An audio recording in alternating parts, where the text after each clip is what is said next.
I got love for you, man. You know what I'm saying? What are we talking about? You know, I'm not here to start any trouble. I'm only going to say nice things about you from now on. I think you're handsome, and I think you're a wonderful host. I'm fat and I'm overweight. Just don't say anything silly. I was waiting for you to say that. I'm not laughing about it. You think this is funny? I take it serious. You know, I don't want y'all to take anything out of context that I'm saying. He's very funny. He likes to joke around a lot. As a personality and as an entertainer, yes. This is going to be really quick. I'm not taking any questions. Go ahead and get comfortable. I'm going to talk for a little bit. You're listening to Cabbie Presents, the podcast. Welcome, welcome, welcome back to the podcast. And welcome to My Guy Mondays. I'm your host, Cabbie Richards. My apologies for not posting podcasts recently. I've been on the road shooting some segments, some Olympic stuff, some basketball stuff. I've been working, but always thinking about you, the loyal fans of Cabbie Presents. So the way the My Guy Monday podcast works is simple. 3 of my friends come in, and we'll talk about sports and stuff. A big part of the conversation today is about Super Bowl 48. And we also reflect on the career of Seymour Hoffman and his untimely passing on Sunday, which is unfortunate, obviously. But before we get to that, we got some football to get to.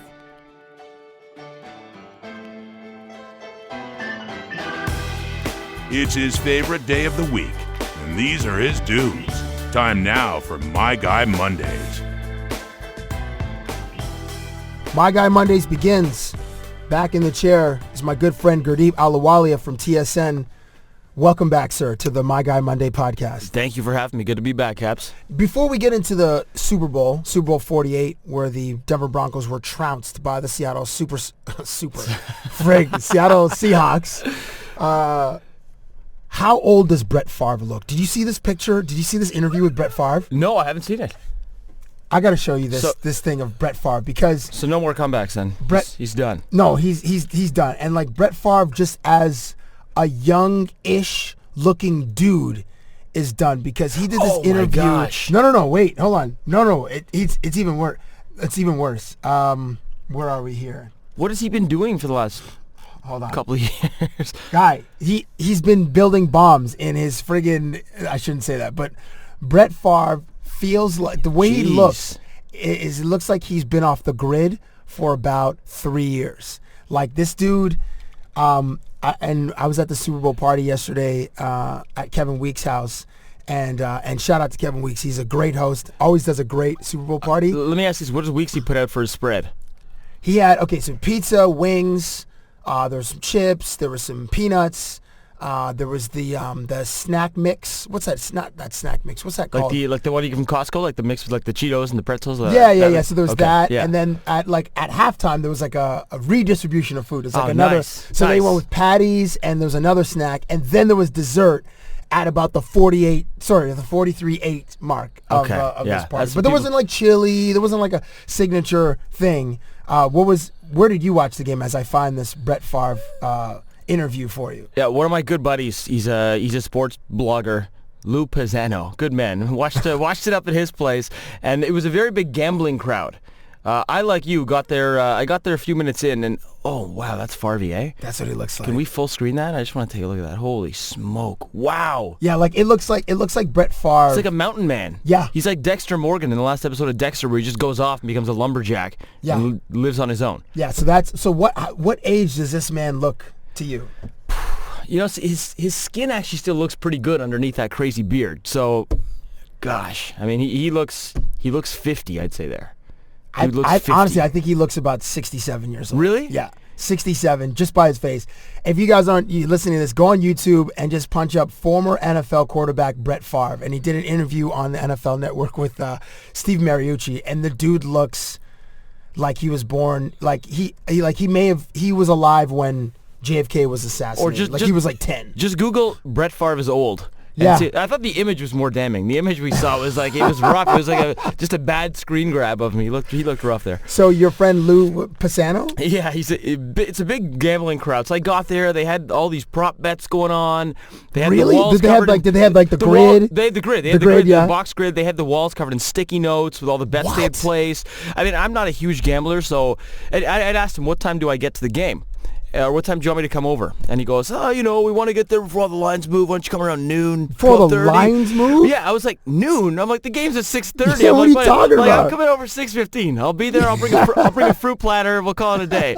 I'm not that much of a gambler, so I bet like $5 and I lost. That was pretty much it. Dude, in a room full of gamblers, you didn't get sucked into their world? Well, I was lucky that I showed up like 5 minutes into the first quarter, so I wasn't eligible for all the prop bets. Of course. Will Bruno Mars be wearing a hat? Will the first play be a running play or a throwing play, which it was neither. It was a safety, which was crazy. Safety for scoring play, yeah. Yeah. So yeah. Anyways, but so wait, what did you bet your $5 so on? it was this crazy grid game they had where they made a Bristol board. Once the game starts, how can you get into the grid? Because there were still empty boxes. So basically, the grid was calculated after the end of each quarter. They took the score after the end of each quarter, and then they did the coordinates. And if you could fill, it's completely random. There was no skill involved in that one. So for people at home who've never done this grid, it's a usually a piece of Bristol board, and the numbers 0 through 9 are along the top, and 0 through 9 are along the side, usually in a jumbled up, not in a jumbled up pattern. Yep. And then people pick a box. So the last digit for the home team and the visiting team is where it coordinates on the grid. So say the end of the first quarter was it 8-0? 8-0 after the first quarter. So it was if a you had- 0 if from you, Denver. If you had the box, the 8 column and row 0, then you won. Yeah. The pot for that grid. You explained that much better over radio than my buddy Lou did in person. He had to explain it to me 3 times. I think he was already a couple of pops in. I was like, dude, I'm just putting my name in a few boxes. I don't know what's going on, but whatever. Just let me know if I won $20. That's all I care about. The one at Weeks' place was legit. Like they had end of the quarter $2.50, end of the half $5. Oh wow! End of the third quarter $2.50, end of the game a G. How much did you throw in? I think it was $20 or $40. I got there late. I read about the safety on Twitter before I was on my way to his place with my friend RT, and so I missed out getting in on the grid. But Weeks did win. I think he won the third quarter, but I don't know who won the end of the game because I bounced before the end of the game. The funny thing was my buddy Lou actually won the first 2 quarters. Then the whole room is just like fix. Totally. No one understood his game. He's winning all the quarters. We're like, what is going on here, man? Yeah. So the actual game, like, how did you? As a dude that watches football and loves football as I do as well, who are you rooting for, first of all, and then how did you experience the defensive domination of the Seattle Seahawks over the Denver Broncos? I was rooting for Denver. I think I was probably the only one in the room at that party. Really? 20 people who was cheering for Denver. See, yeah, it was the reverse where I was. Oh, really? Only a couple of us were rooting for Seattle. Dude, I should have been at your place. Yeah, no, everyone had like their Sean Alexander jerseys. Everyone was it was crazy. It was a room full of Seahawks fans. It was nuts. I think there were a couple of Vancouverites at the party as well, which probably explains that. But no, I was cheering for Denver. I mean, with most sports, if I don't have a team that I'm super passionate about, and the NFL is one of those ones where I'm not a Bills fan or a Browns fan like a lot of Toronto people are. So I cheer for players, and I like Peyton. I was cheering for Peyton. I wanted to see him put to bed all this talk about. I just hate this talk about it's his legacy, and now he's not considered a great quarterback. It's silly to me. He's obviously a great quarterback. Yeah, he's only got 1 championship, and that's unfortunate. And this would have put it to bed. Or was hoping maybe he'd pull an Elway and rock out with 2 championships before he goes off into the sunset. But that's obviously not going to happen. I'm just hoping he can come back next year. And I'm sure he will. Yeah, but I mean, from the opening play from that safety, it's like nothing went. Like, could there have been a worse way for this game to play out? Like from the first play to the last, they just could not get their S together. Yeah, the entire game. It was surprising. Like at one point, I was like, "Is this really the game? Like, is this really happening?" Yeah.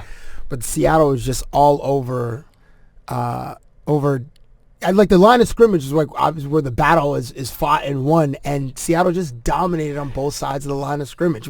It was so impressive. And as a fan of just competition in general, not even having an interest in Peyton and the Broncos, I was just hoping, and even the Seahawks fans in the room were hoping, that Denver would at least come back a little bit and make it more exciting, to make the last half interesting. Yeah, I had read that one of the bars in Seattle where they had the game on, the game was so one-sided that even one of the bars in Seattle, one of the popular pubs where everyone was watching the game, switched one of their 3 main screens behind the bar over to the Puppy Bowl in the second half because it was like it was over and everybody knew it. You're just waiting to celebrate. What is the Puppy? You know, my girl went to she's in New York, and she went to one of these puppy events. She's like, it was the best ever. You know, girls, they love puppies. Obviously, they melt, and she's like, it's one of the best events I went to in a long time. I was like, what do you mean? Like, she sent me some pictures on her camera roll. Just pictures of these dogs walking around, and she sent me this one of a dog that looked like it was taking dropping a deuce at, like, I think I commented on Instagram, dropped a deuce on like the 35-yard line. Is that considered a fumble in the Puppy Bowl? Like, what is that? A flag definitely should have been thrown. It's certainly an infraction. Oh, but man. I don't even know, like, the Puppy Bowl. And remember when they used to have like the lingerie, the lingerie bowl, like girls in, like, I don't want to see girls in like bras and bikinis tackling each other. You don't? No. I want to see them on stage dancing. You feeling all right, Cabs? What's going on? I don't want to see women.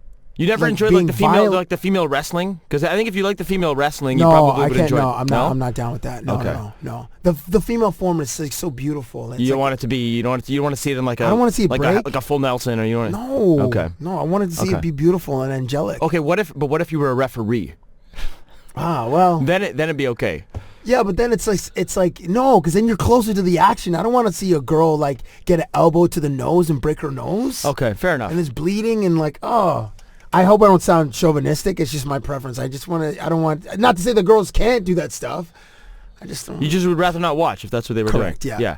Well, I know it was a popular segment on Jimmy Fallon. He had the puppies on leading up to the Super Bowl. So and he always good. has those puppies on. The puppy predictor. The puppy predictor, yeah. those And are I mean, great. that's the cutest thing ever. It's just awesome. Yeah. Yeah, and girls I think they predicted the Broncos this week, so that the puppies got it wrong.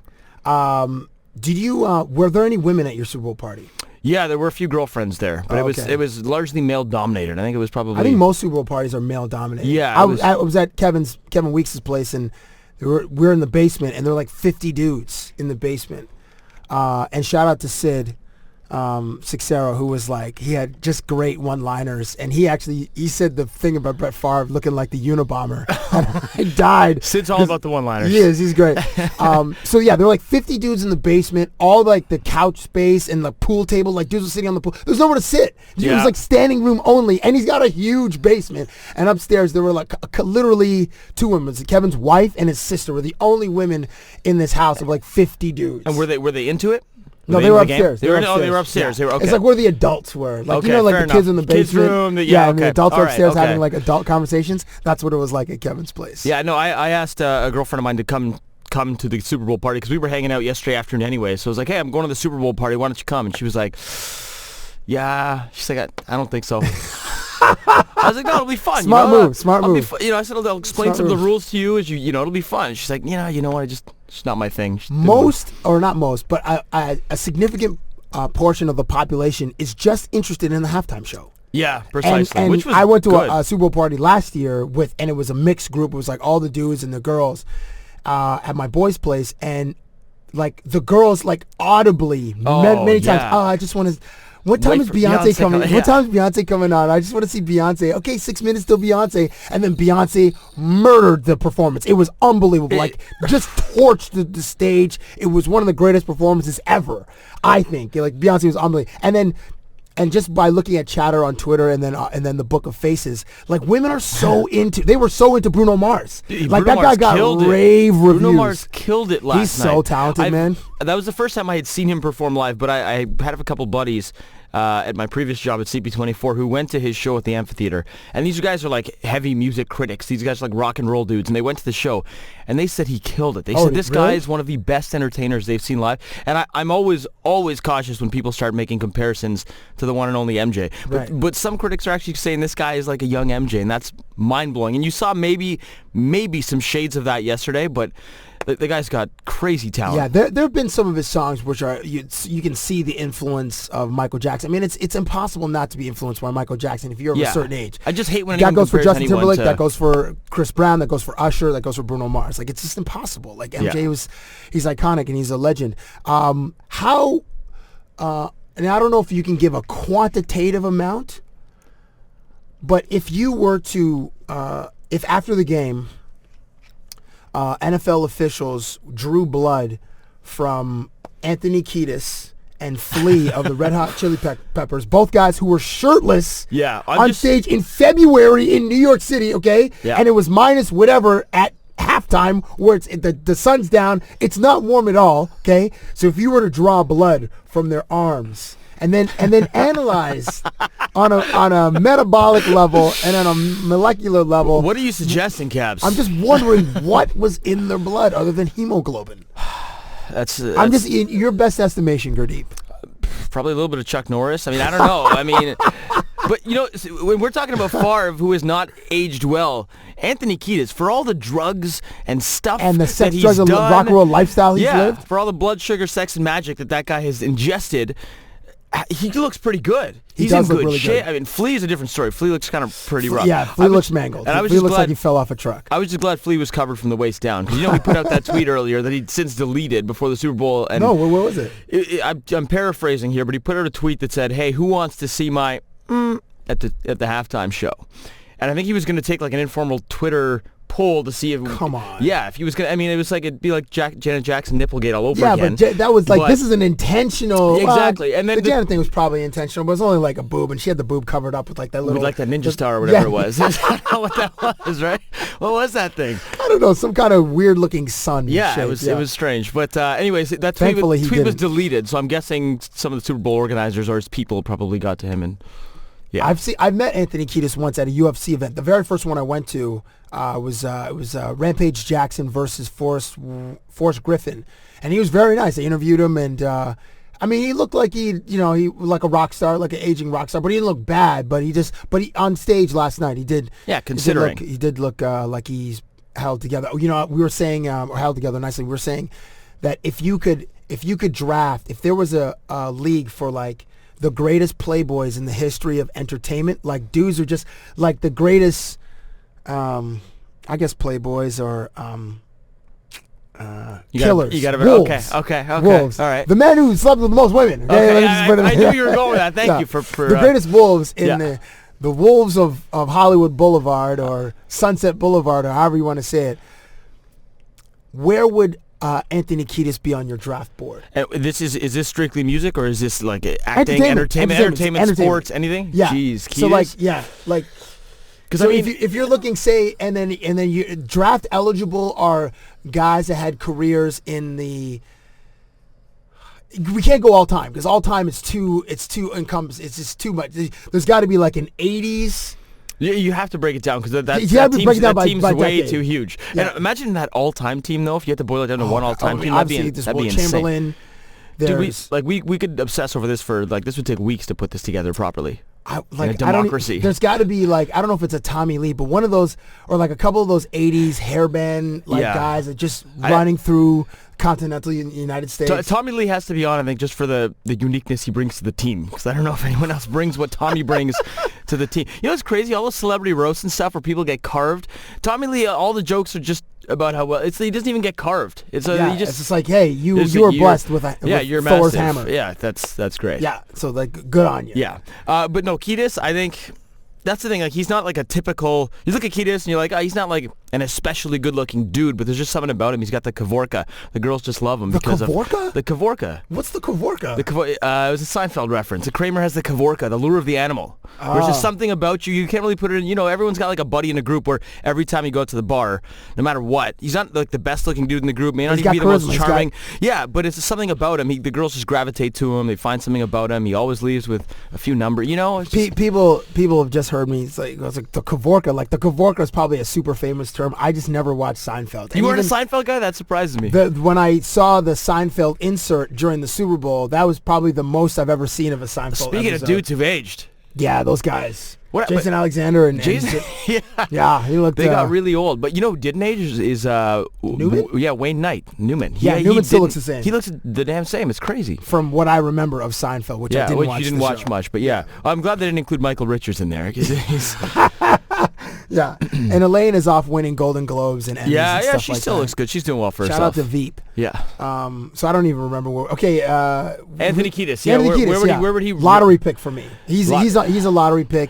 Like Lenny Kravitz. If we're going Yeah, I wouldn't 90s, say- because I think Red Hot Chili Peppers, I think That would be their- early 91, 92 is when they sort of emerged, like on the pop. When they were at the top of their Sex Panther was probably in the 90s, right? If you're gonna look at it like that, I'd say they wouldn't be a slam dunk to be on the team, but they would definitely be in the conversation. They'd be on my list somewhere. Where if No, if but they're just still one guy, available not the whole group. You got to just like one dude.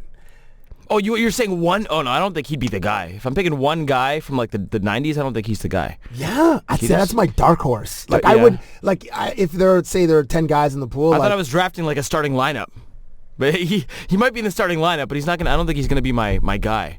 Okay, he's not okay. No, he's your guy. He's not your LeBron. Like Lenny Kravitz is definitely Kravitz is a he's beast. a lottery pick. If we're just looking at strictly 90s, I gotta think Brad Pitt. Yeah, But Tom Cruise is probably still in there. no, I don't think No? Tom Cruise is a killer. No? No, like you gotta go seedier than Tom Cruise. Like you gotta go like a Christian Slater, like someone Okay, who's oh, okay, famous, but not okay. like super famous, where like the fame gets in the way, but Right. like recognizable and like. And Christian Slater's not like he's like if it's a deep draft, then you can get him. okay. You can get him in like the 13th or 14th round. Very bad things. Yeah. Yeah. But that like DiCaprio is probably See, he's awesome because he stays so out of the limelight, right? So Yeah. he's just fantastic. He's not in your face at all.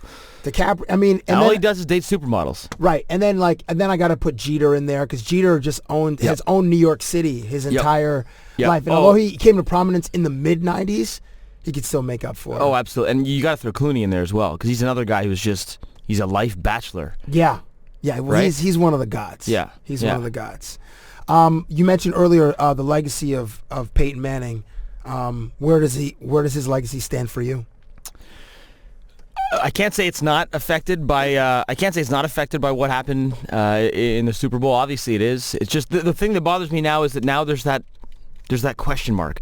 No one disputes or debates what Peyton has done in the regular season, punctuated by what he did this year. You can't argue with the numbers, but I think what him not winning on Sunday did was now those questions continue, and for all the Peyton detractors, they now have a very valid reason to not include him with Joe Montana and some of those other guys. Tom Brady, John Elway. Yeah, exactly. So I think had he won last night, then it would be a black and white issue. You can't really knock him, but unfortunately now he's going to have to try and come back next year with doctor approval and try and get it done one more time. See, I'm saying his legacy is tainted. It's not tainted, but his legacy. I mean, he is like. They scored 8 points. Yeah, I know. The greatest offense in the history of the NFL. They scored 8 points. Like I'm not even sure if it's Tom Brady at the helm and he has the exact same team, if the result would be any different because Seattle was that dominating. But like I ride with Tom Brady. Like I'm a Tom Brady guy. I know there are different factions for, So like in a one game, you take Tom over Peyton? 100%. 100%. Okay. See, I don't know. And I know that's crazy because statistically That's not crazy. Peyton Manning is a greater. He has more accolades and awards and that sort of thing in records than Tom Brady. But it's funny because the quarterback gets more of the glory if they win, but then he also wears it more because everyone's talking about Peyton today. But man, that whole Denver team was awful. Their defense was no good. Their special teams was awful. Yeah. Orlando Franklin couldn't buy Peyton more than 2 seconds to make any decisions. It was and shout out to Orlando Franklin. He's a Canadian. He's from absolutely. Toronto. But man, he didn't look good. Nobody looked good. Who was it? Demaryius Thomas who got the ball punched out. And it looked like they finally had some progress. It was like a 16-yard connection and then a run, and then he got the ball punched out. It was like they couldn't do anything right yesterday. And then that was recovered by Malcolm Smith, who was the game's MVP. Shout out to Seattle's defense. Shout out to Richard Sherman, who I love. I love everything about Richard Sherman. I love his passion. I love his confidence, and I love that he's such a student of the game. And it's too bad that he couldn't celebrate with his team on the field at the end of the game. He was on crutches, but still, I love that dude. And I love Russell Wilson. Yeah, I mean, he's you a talk classy about dude. class. He's a classy dude. Like, he doesn't get enough praise for just how great of a dude he is. He's humble. He's that humble star, and he's that humble champion. You don't see that often. Obviously, he's got to have a lot of confidence in himself to get to that level, but being a third-round pick, I read there was a 53 picks. He was picked 53 spots after Brendan Whedon. And where's that guy? Yeah, exactly. Where is that guy? And he was at Peyton's passing camp when he was like 15 years right. old. I saw that picture. Which is crazy. Yeah. But shout out to Russell Wilson. Were you live tweeting the event last night? Like, a little bit. Okay. There was some great, Twitter during a live event. I don't think there's a better place to experience live events, be it the Grammys, MTV Awards, the Super Bowl, whatever, fill in the blank. Because the commentary, it's probably like 85% hate and sarcasm. Oh, yeah. Hate / sarcasm / nastiness / snarkiness. And then 15% where people are congratulatory, like, oh, this is awesome. Yep. And everyone's trying to hit that home run. Everyone's trying to put that tweet out there that's going to get like, yeah, you're trying to be the funniest guy in the room. Right? You're trying to be the funniest guy in the room. I find it like I love live tweeting events and following events as long as it's not sports. Because with sports, then I find I get buried in my phone. So I tweeted once or twice during the Super Bowl, but then I put it away because I found I was just looking through people's tweets and I was laughing and I was missing the game. So Grammys, all that stuff, Oscars, yeah, I will be all over the phone. But for sports, I try to put it away as best I can. This was my favorite tweet from last night. Can I read this? Of This course. is my boy Adam Proto from the Hockey News. Okay. And I think this was like start of the third quarter when it was clear Seattle was going to win before Richard Sherman got hurt. The energy coming out of Richard Sherman after this game ends will be harnessed and stored for use in future mass event power outages. and that's why I was so disappointed when because that 8 minutes that he was out gave him time to bring his adrenaline down, and then we didn't see the crazy Sherman after the game, right? The passionate, fiery Sherman. Like I was going to tweet at one point that like, right now, Richard Sherman is revising his post-game speech, his post-game, speech, but his post-game interview comments. Because he's a smart dude. He is a well-spoken, articulate dude. But you stick a mic in front of anyone after that game they had against San Francisco, you're going to be fired up. And everyone got the wrong impression of Richard Sherman after that game. And then through the week at media day, you see, okay, this guy's actually got some well thought out thoughts. He can speak well. He's articulate, and I think he's intelligent. And I think the narrative changed after that. It did. And thankfully so, because that guy was just getting a volcano of hate. Yeah, agreed. And vitriol from the Twitter warriors out there. But we were robbed of that great Richard Sherman soundbite. Yep. Unfortunately, but maybe we'll get one. Yeah, maybe we'll get one next year. Who knows? I saw some people tweeting about Dynasty and Seattle winning again next year and it being a slam dunk and stuff. I don't know. I feel like they got a young core. They do have a young core. But football, it's like almost impossible to repeat. It rarely, if ever, happens. I mean, the 49ers did it. The Cowboys did it. Is there a league with more parity than the NFL? I don't think so. Yeah, and most recently, the Patriots did it at the beginning of the 2000s. Yeah. Gurdeep Ahluwalia, thank you very much for blessing me in another My Guy Monday podcast. On Twitter, give him a follow. It's at Gurdeep A, Gurdeepa. Thank you very much. Thanks for having me, Cabs. My pleasure. It's his favorite day. What could make Cabbie feel this way? My guy, my guy, my guy. Talking about My Guy Mondays. Back on My Guy Mondays, the podcast. My good friend, one of my closest friends, RT, Randall Thorne, the director, known as RT. What up? Pew, pew, pew, pew, pew, pew, pew.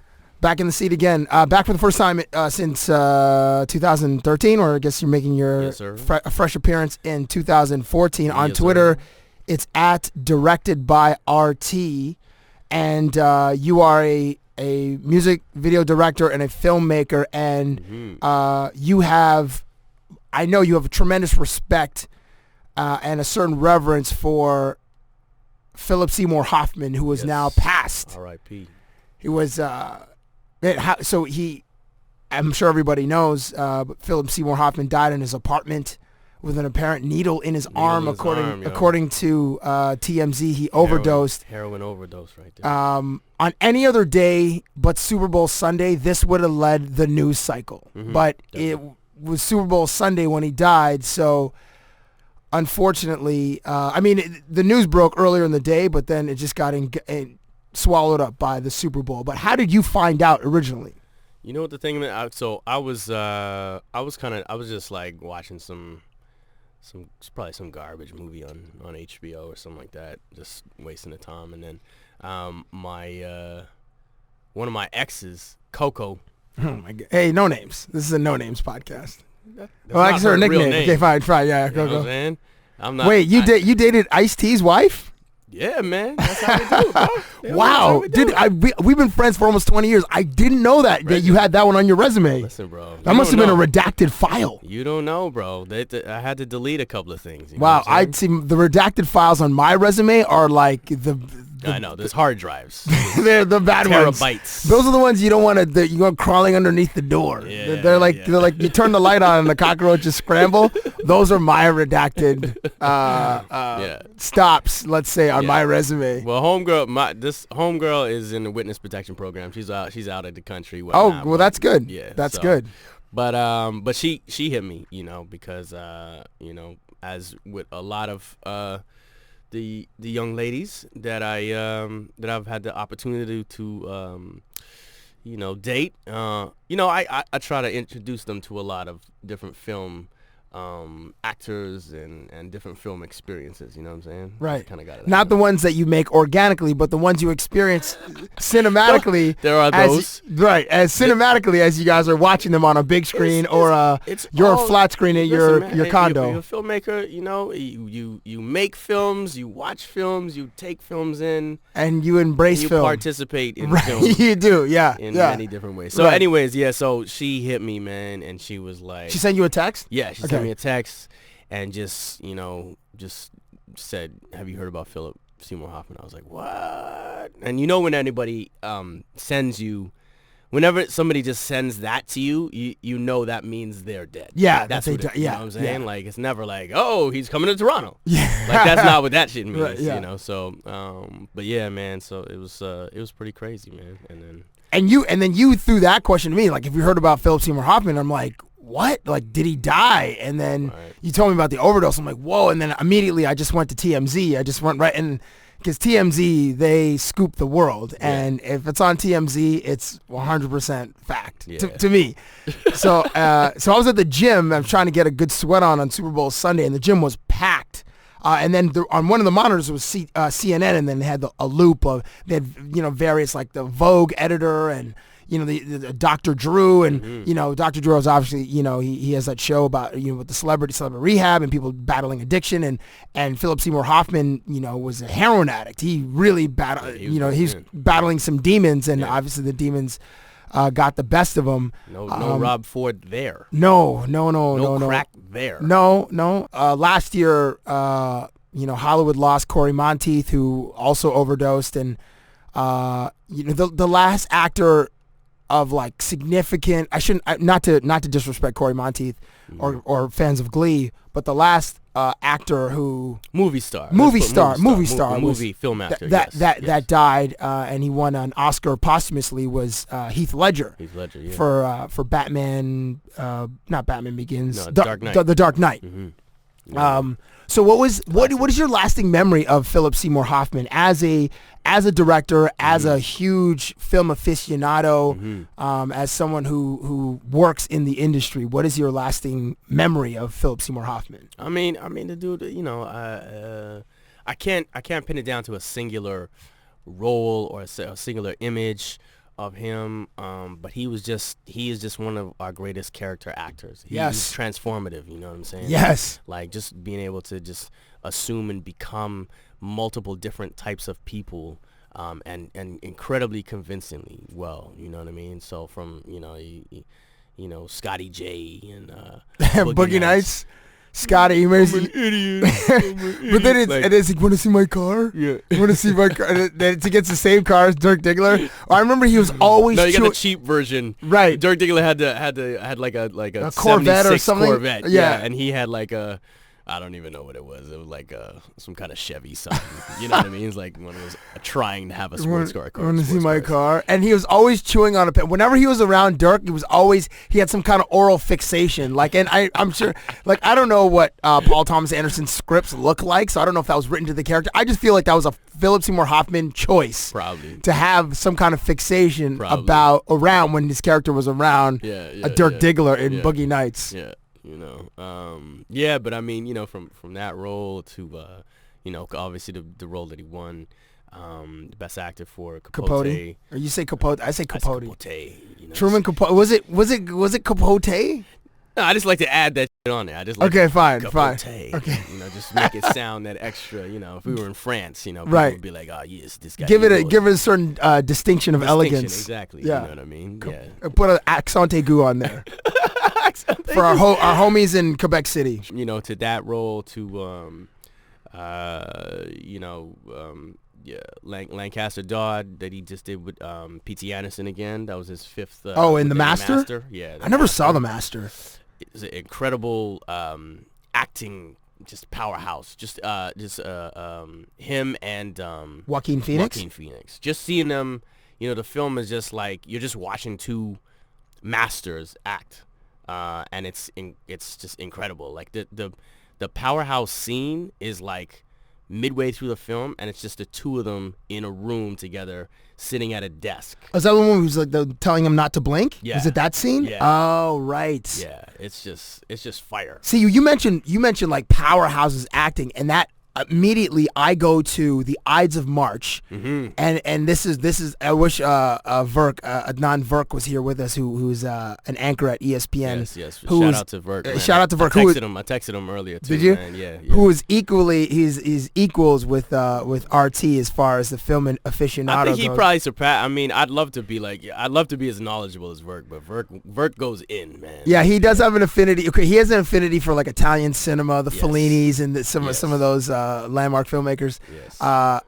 But like Philip Seymour Hoffman is one of his guys, and Paul Giamatti is definitely his guy. Definitely his guy. So I go to that scene in Ides of March where Philip Seymour Hoffman's working on one campaign and Paul Giamatti's working on another campaign, and then it's like I can't remember if they're behind a curtain or backstage before a rally or something, and they're just going head to head. And I remember looking like in the theater, I was like, wow, these are titans right here. Like these guys are just powerhouse. They're tour de forces in their craft, and that's where I go when I think of an intense Philip Seymour Hoffman on screen. Yeah, man. I mean, there are certain actors that can just, you know, you give them a script and you got the script, and you know it might be a heavy script or whatever the deal, but you know you let these guys loose on it, and they'll just like electrify that scene. Like you can't take your eyes off of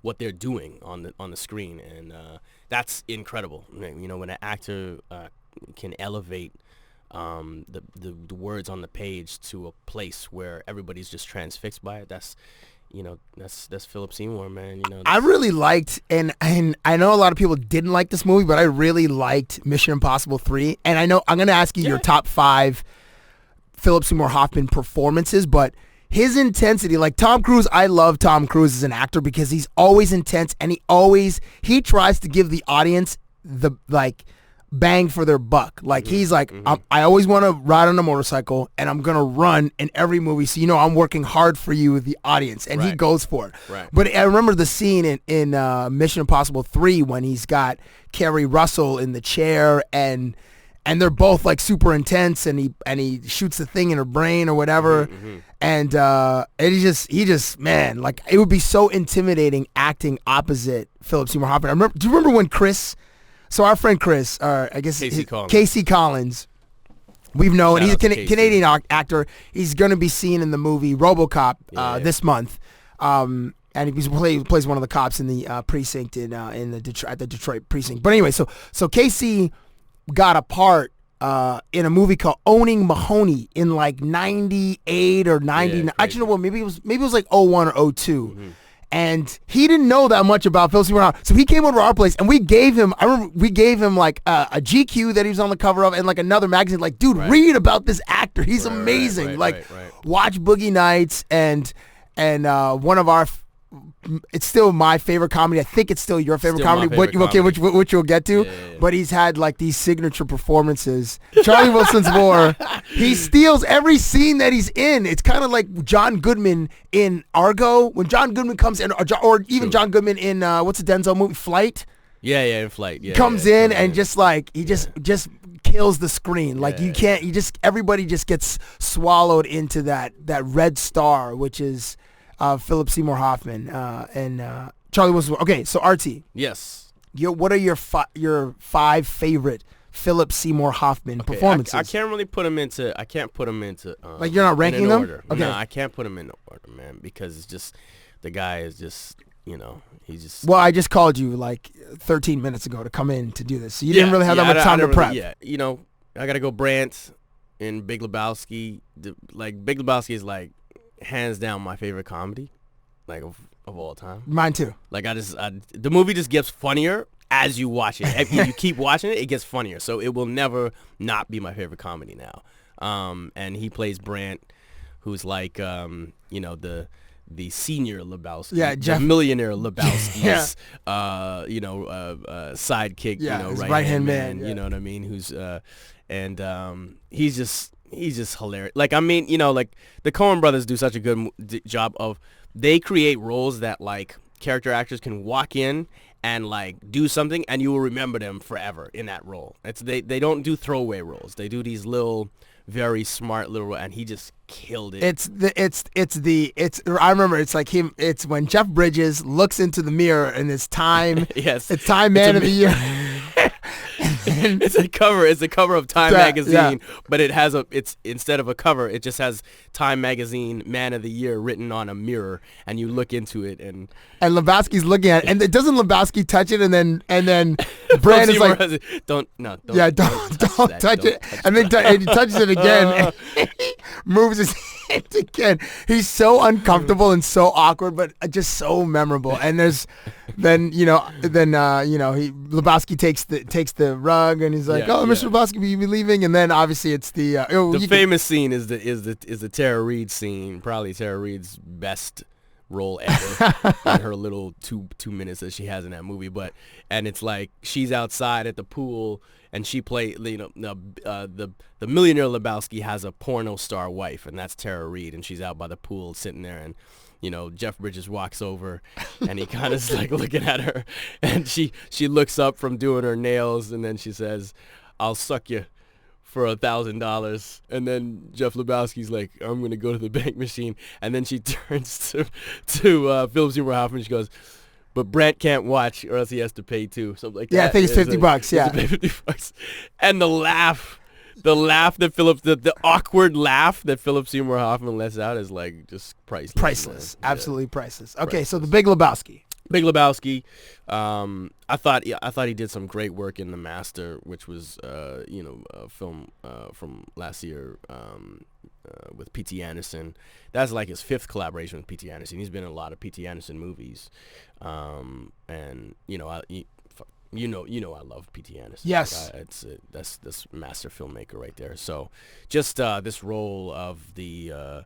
Is it loosely based on the Scientology? Yes, it's loosely based on L. Ron Hubbard and sort of the creation of Scientology. But I would more say that it's just about the creation of cult as a religion, and trying to the early stages of that, and how that gets started, and what people do when they do that. It's like they go around and they try to sell rich people on it to get sponsors, and those rich people pay for them to go talk to other rich people, and it becomes this movement. So it's really interesting, an examination of a person that chooses that's what they're going to sell. Some people sell, back in the day, some people sold vacuum cleaners. This guy sold religion, as his own created religion, so great role, man, for him. And there's a great scene that's like him and Joaquin Phoenix like head to head, and he's processing Joaquin Phoenix, which is like sort of determining if he can be part of the religion, it's a great role. Okay, The Master by Paul Thomas Anderson.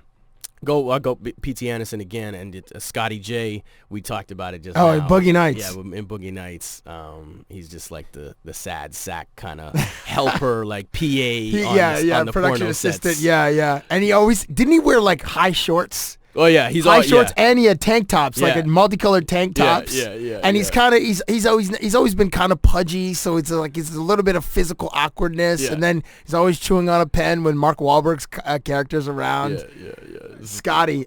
And then there's a scene where Scotty hates himself because he kissed Mark Wahlberg. He advanced on Mark Wahlberg, and Mark Wahlberg's like, Dirk Diggler's like, what are you doing, Scotty? I just thought you wanted to kiss me. You didn't want to kiss me? He goes to sit in his car. He's like, I'm such an idiot.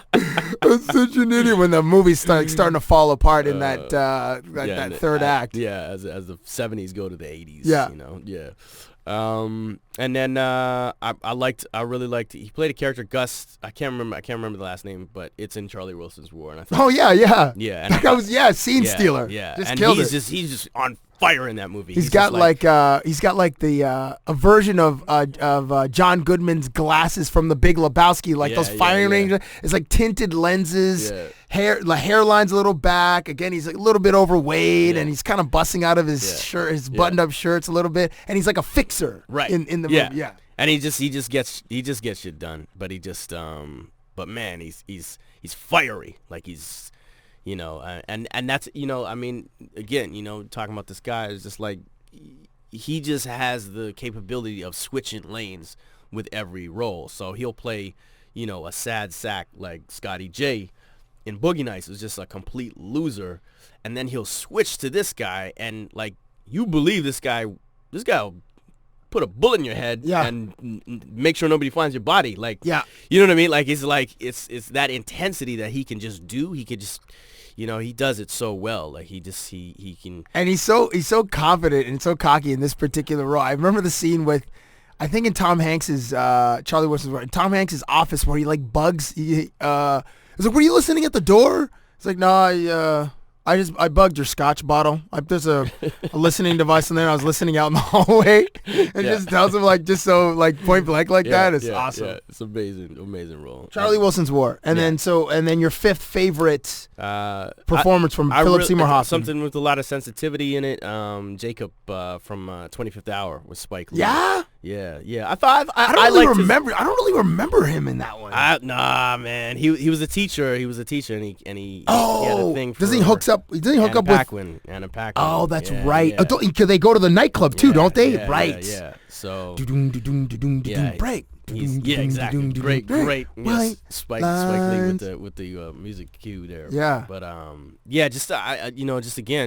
to me, you know, he just embodies you know, a person with, you know, granted issues. Yes, but he absolutely. imbues them with a certain amount of sensitivity. Like, you know, like that's a pretty easy role to vilify on screen. You know, a teacher who, you know, is kind of into messing with a minor. She's a minor. She's one of the students. Yeah, and it could easily become this like, you know, you can easily look at that character and be like, I hate this guy, but you know, he just has this sensitivity to him. I remember his performance in Bound, and I believe Meryl Streep, right, when he is in that movie, and Bound, not Bound. What is it called? Doubt.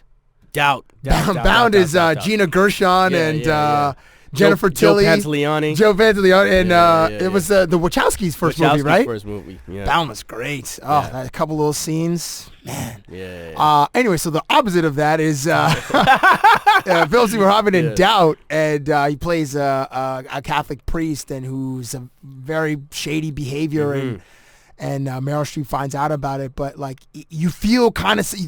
Even though it's he's able to draw some sympathy from the audience, even though that character is a real animal. He's a real dirtbag. Yeah. Philip Seymour Hoffman, may you rest in peace, sir. R.I.P. One of the greatest artists of your generation. Absolutely. And you will be missed by many people who are fans of yours, RT and myself included. No easy segue, but Super Bowl Sunday is the television event of the year. It's the highest rated program every year. It has been for decades. We're going to talk about the commercials. Since you are a man that creates visuals. Yes. Commercials. I want to start with we'll go with the good, the bad, and the ugly. RT. I got my film director friend here next to me on Twitter. It's directed by RT.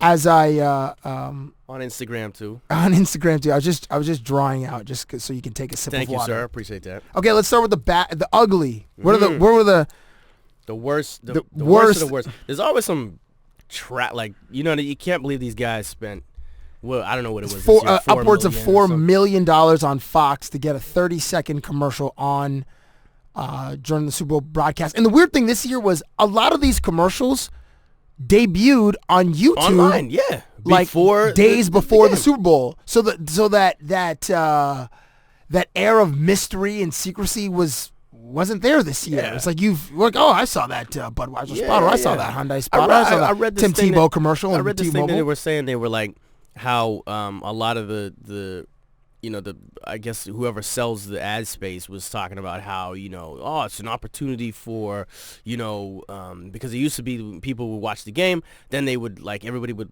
shut up during the commercials so they can see the commercials. The commercials were an event themselves. Yes, the they Super were. Bowl commercials. Yes. Yeah. And so this guy is saying, no, now we've created a new opportunity where, you've seen this stuff leading up to the game, so now you can be like, oh, shut up. This is the horse commercial that I told you about. Right. Which I'm not really. I don't buy that at all. That sounds like a spin as well. That's a marketing executive coming up with a way of selling space to people. I think I don't know. Anyways, but yes, it's pretty incredible that sometimes they can spend $4 million on that. So I have two worst. Okay. What are the uglies? The 2014 Super Bowl commercials, the good, the bad, the ugly. We're starting with the ugly. RT, what are the two ugly commercials for you? Ugly commercials was the TurboTax commercial. I don't think I saw that one.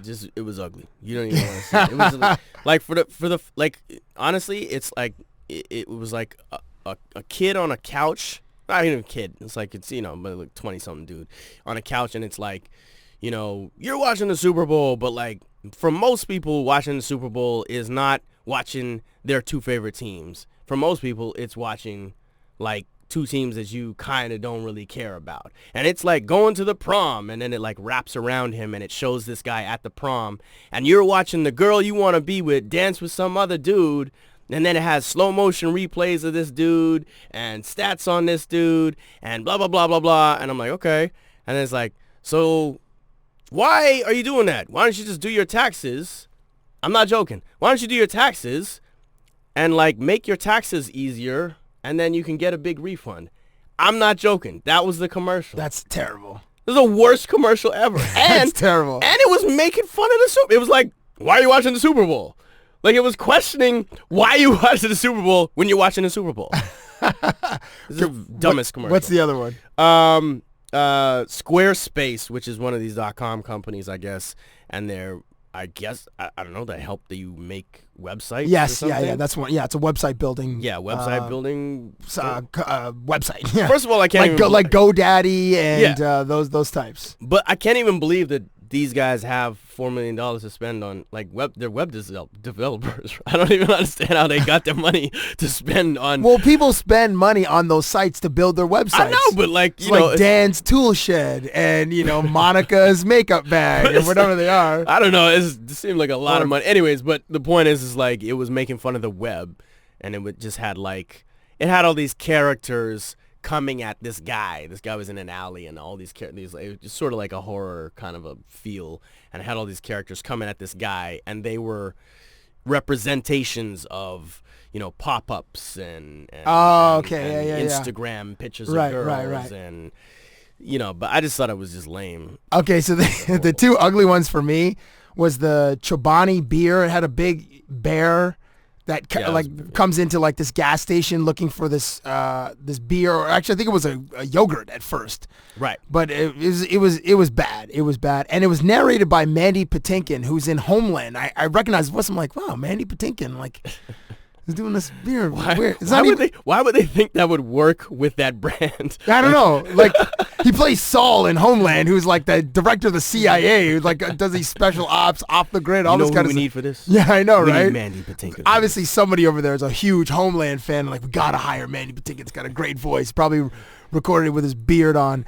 And then this 2-minute Chrysler commercial. I'm sure it wasn't 2 minutes on TV. I watched it online. 2-minute Chrysler commercial starring Bob Dylan. Yeah. And Bob Dylan's talking about, Chrysler being American, all these symbolic American things, and obviously Bob Dylan is an American icon. But the commercial starts with, "Is there anything more American than America?" That is so stupid. What a redundant, stupid question. That's how you open your commercial, and then And then this is the commercial that Bob Dylan does? Yeah. Like a couple years ago, Eminem was narrating. He had his huge, the song he won an Oscar for. His palms are sweaty, arms are ready. Back to reality. Here goes gravity. Here goes.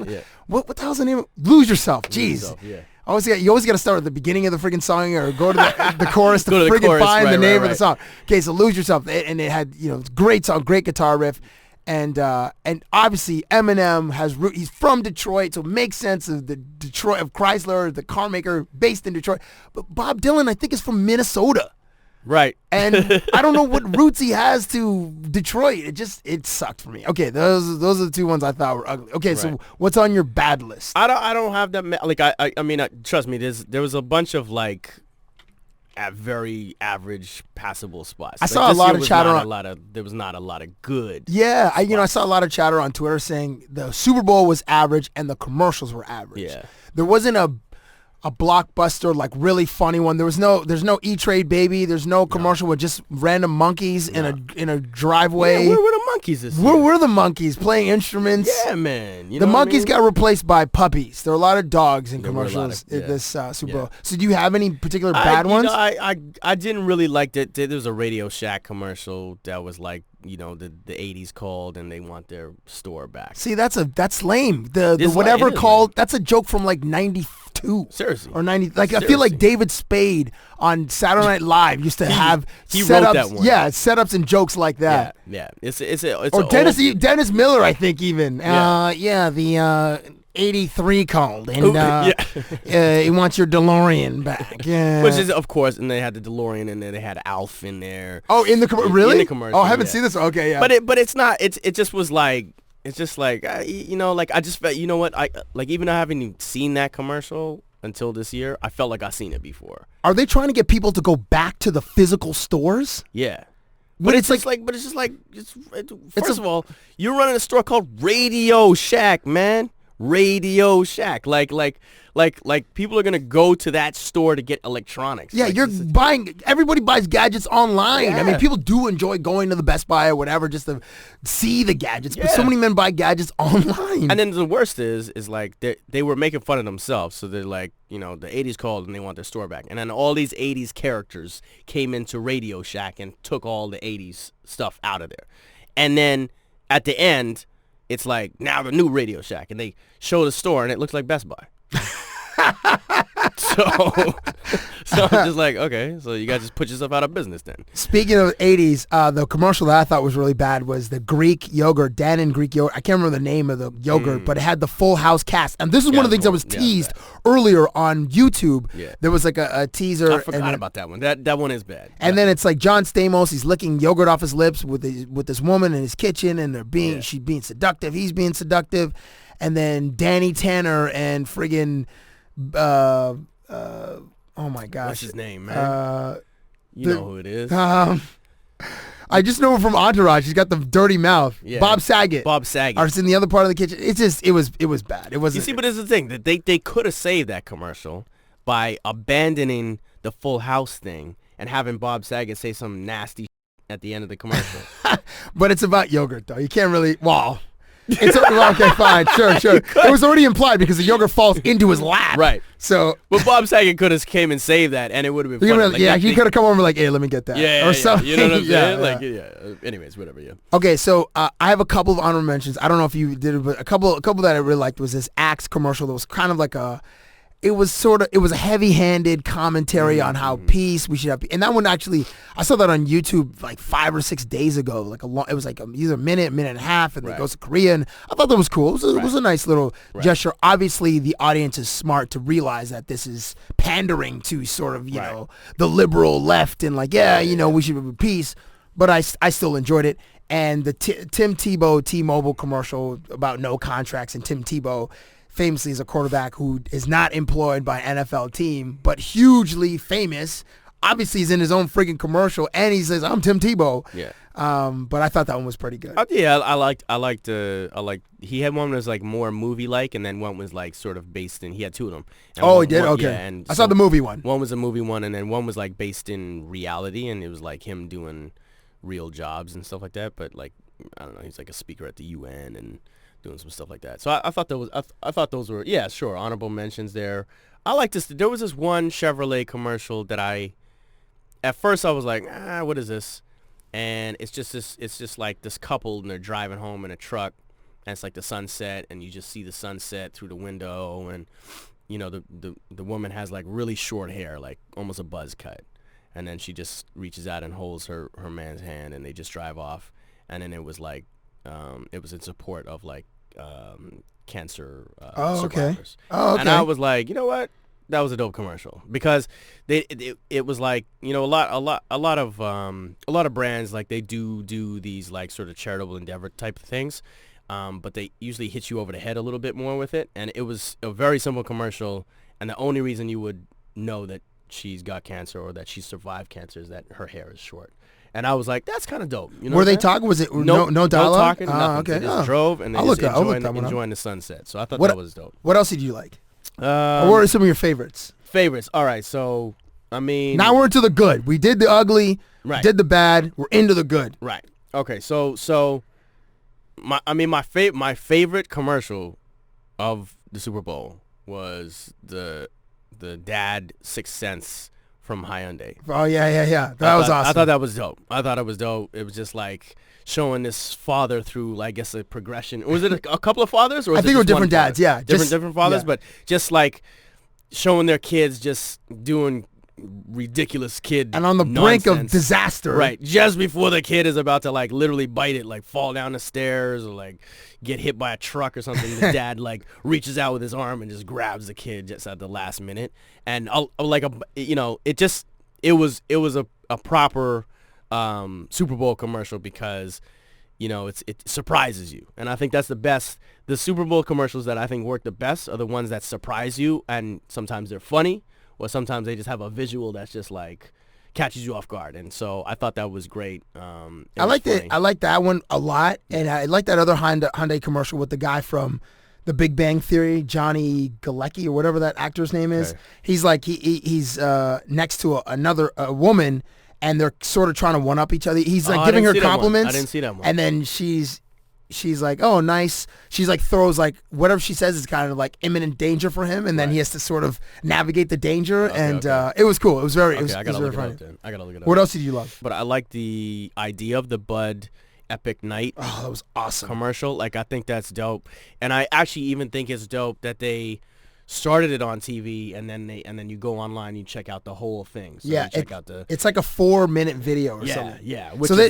So it's Bud Light's Up for Whatever, and it stars Up for Whatever. Yeah. Arnold Schwarzenegger, Don Cheadle.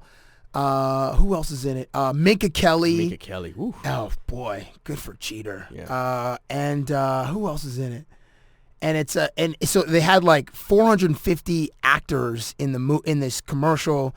And it takes place in New York. And I saw it actually, again, this is another one of those commercials I watched the full thing probably like Thursday of Super Bowl leading into the weekend. And you just saw it today. I just saw it today. Okay, yeah. So they take a regular person, a regular dude, just who Ian Rappaport. Yeah. It's his name. It's his name? Yeah. Incidentally, he looks like a dude that I know. So I gotta tweet him. Who does he look like? Harv Glazer. Okay. Another. Didn't Harv Glazer direct Malibu's Most Wanted? Which one did he? Didn't he do one of those? Didn't he do one of those? What's that dude's name? Jamie Kennedy. Jamie Kennedy. Yeah. I feel like it was that one. No, he did Kicking It Old School. Kicking It Old School. Shout out to Harv. You listen to this, man. Shout you out here. Yeah, definitely. I mean, Harv is a old buddy of mine. But this guy looked like Harv. I was like, is that Harv? Harv's moonlighting in Bud Light. Anyway, but they take a regular dude like Ian Rappaport, and then they put him. They start shooting a night of him getting surprised by I guess a girl who's gonna take him out on a and it's set up like some kind of blind date, right? And then then they just bounce around to all the different bachelorette party in a limo. Yeah, and it's pre-planned stuff, but he doesn't know. He doesn't know any of this stuff. He probably doesn't even know that he's being filmed. I don't think he knows he's being filmed, or does he? I'm sure at some point he's like, "What is this? This has got to be something." The guy's from New York, and usually New Yorkers are generally pretty street smart. And then when Don Cheadle shows up in an elevator with a llama, he's got to be, "What's going on?" And And then the thing about the twins, he ends up at a party with just all twins. I want to see that footage. Like, I want to see, like... Yeah, that's crazy. That's the part of the commercial that I'm really interested in. A room full of friggin' twins. And then he ends up playing ping pong against Arnold Schwarzenegger in some kind of crazy wig. Yeah, he's... I don't know why Arnold Schwarzenegger's weird. No, but he's dressed up as Bjorn Borg, I think. Oh, okay, like a tennis great. Yeah. Okay, so... Yeah, and then One Republic come out. Oh, that's right. One Republic at the end. Yeah, they're performing. And they're performing. So I thought that was dope, man. I love that kind of a spot. Like, I think that's, you engage the audience and you make them want to, check it out later. And those commercials, man, real life people, when it's like real life people involved. Right.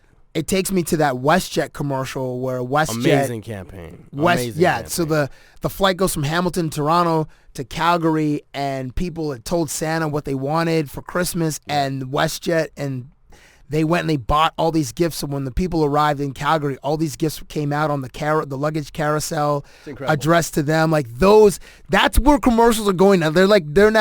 It's like they're forcing the audience to go look at them again, and then companies are spending more money to have these real life experiences. So real life people could be like, whoa, that's amazing. Like this actually happened to me. It's not just a fantasy. It's actually making fantasy a reality. Which, I mean, and the smart thing about that for any kind of marketer is just like you do engage other people, and then they start telling other people about it, and that's probably one of the most important things for a lot of these companies. I'm sure with that WestJet thing, of course they got a ton of views, but they also got all those people also all telling all their friends and just using social media, and you know what I mean. So I think that's a great thing to do. What else did you love from the Super Bowl commercials? I wouldn't say I loved anything else really, but I mean, I'm a movie fan, so I checked out. I like the Morpheus. I like Morpheus. Was that Hyundai also? That was Kia. That was Kia. Kia, yeah. Yeah, that was like to me. That was like,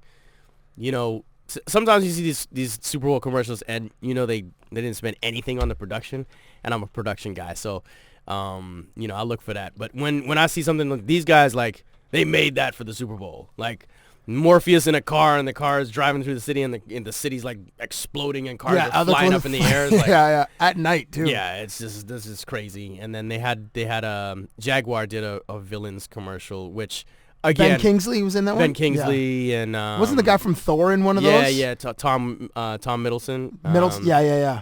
And then Loki plays the bad guy in Thor. Loki, yeah. Loki. Oh my God, I can't believe I'm forgetting his name now. An actor? Yeah. In that same Jaguar commercial? Yeah, man. Oh, Mark Strong? Mark Strong. Yeah. Mark Strong. So it's just the collection of villains. They were just missing and it was about British guys playing villains. Oh. And they were just That's a good collection though. That is. The one guy they were missing was Jeremy Irons. Ah, Scar. Right. Jeremy Irons got to be like 70 now. Oh, definitely, yeah. And he just got casted in Batman, Superman as Alfred. He's gonna play Alfred. He's gonna play Alfred. So it's Jeremy Irons and Ben Affleck. Okay. Yeah. And then who's playing Lex Luthor? What's his name? Jesse Eisenberg. Yeah. Which is real. It'd be interesting seeing him bald. If he's going to be I wonder bald. if they're going to do him bald. I don't know. That's a good question. He's got to be. I mean, it's in the comic books. I know, it's Lex. But Lex is also an older guy in the comic books. So. Yeah, well, yeah. Gene Hackman was 40-something when he in the first go-round of the Superman. And then Kevin Spacey wasn't. Oh, Kevin Spacey, did he have his hair? That Superman was so forgettable. Yeah. The one with the, I don't even remember, Brandon Routh or whatever was the. Yeah, short-lived career there. Yeah, that had one movie. Yeah. So, okay, tangents, we take them. The one that I thought was, okay, I'm going to give props to Newcastle Beer with Anna Kendrick, who was in, what's the George Clooney movie? Air Up There? Or Up in the Air? Up in the Air. Up in the Air. She plays opposite George Clooney in that movie. It's a commercial that's not supposed to be a commercial, so she's talking to the camera. I'm like, oh, these guys don't have the budget, blah, blah, blah. And for a lot of commercials, they said the big game as instead of saying the Super Bowl, because you have to pay the licensing from the NFL to have say Super Bowl. Yeah. Wow. And actually it's actually funny because they comment about she's like, you can't even say the Super Bowl, and then they bleep it out like it's a bad word. That was great. And the Microsoft commercial, Microsoft like took a page out of like Apple's book and Google's book, and they had a really sentimental commercial about technology uniting people and how technology is like helping cure some illnesses, like a deaf woman heard her voice for the first time. Oh, yeah. And a football player who's got ALS. I can't remember the gentleman's name. He was speaking to his child. It was really well done. That was a great commercial, but I'm gonna just throw this out there. That was actually, I actually really did love it. I didn't think about that right now. But what are they advertising, man? Okay, that's you know what I'm saying? Yeah. So what's the product? What's the product, man? Well, is it maybe it's a lifestyle thing, because like some brands are big on their lifestyle. It's like Red Bull is a lifestyle brand, and that's like Microsoft just making a commercial like, we do this stuff. Like that's what that commercial is saying. It's not like and they don't really do that stuff anyways. They don't cure people's hearing. Like they don't. They're just saying technology. But they make the screens where all that nice font comes up on. We make technology the stuff unites us. That's where. Yeah, that's where. Well, then I mean, Apple is kind of. Well, no, maybe Apple. No, Apple's more direct, more related Apple's to like, their this products. is a product. This is a product. You know? Yeah. Anyways, whatever. Great. It was a great commercial. I'm just like, what are they? They trying to claim everything? Like Microsoft, we help everything. Yeah. RT, but yeah. Randall Thorne. Yeah, man. On Twitter and Instagram, it's at Directed by RT. Thank you very much for stopping on My Guy Mondays, the podcast. Always a pleasure having you, my man. Yes, sir. It's his favorite day. What could make Cabbie feel this way? My guy, my guy, my guy. Talking about My Guy Mondays. Making his first appearance on My Guy Mondays, but his next appearance on the Cabbie Presents podcast, Evan Starkman, in from New York, making a very special appearance post Super Bowl. Welcome, sir.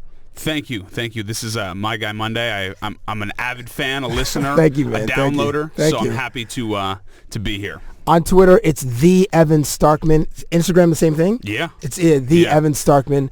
Okay, so before we get to the actual game, if you had a friend right that was going to get a tattoo of a sports franchise on his person, right. And he told you, like, hey, man, I'm a diehard fill in the blank. Right. Well, in this case, we'll say I'm a diehard Seattle Seahawks fan, and he was going to get a tattoo. What would your reaction be, and what would your advice be? Well, I always put tattoos in. You ever been to like a rock concert? No. And everyone's got their shirt off. And have you ever looked at someone and gone, wow, that tattoo makes you look better?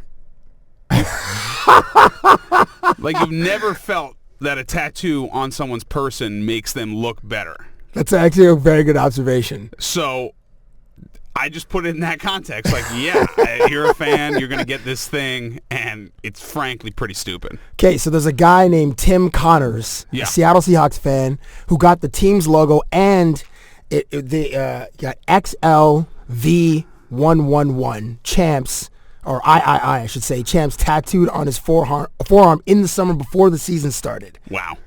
So like he's all in. Yeah, 100%. Like that guy should also get a ring from the team, and maybe that's what he's hoping to do because it got picked up by some blogs, and then it got tweeted yesterday by Darren Ravel, or retweeted by Darren Ravel.